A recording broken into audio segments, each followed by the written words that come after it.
In this video, I'll show you how to sell products from CJ Dropshipping to Lazada quickly and easily.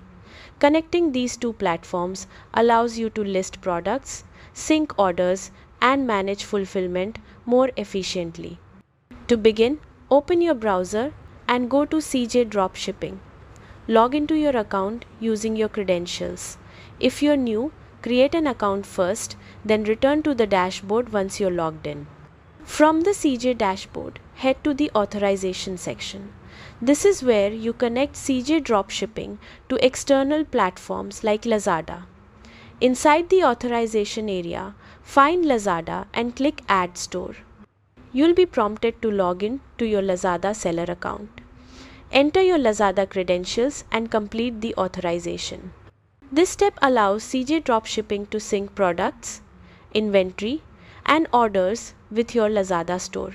So make sure the details are correct. Once your Lazada store is successfully connected, return to the CJ Dropshipping dashboard. Now you can start selecting products from the CJ marketplace. When you find a product you want to sell, click List, review the product details, and confirm the listing for your Lazada store. After listing, your products will go live on Lazada and you'll be able to manage orders directly through CJ Dropshipping. This setup helps automate fulfillment and keeps your operations running smoothly. And that's it. You've successfully connected CJ Dropshipping to Lazada and started selling products. Thanks for watching and happy selling.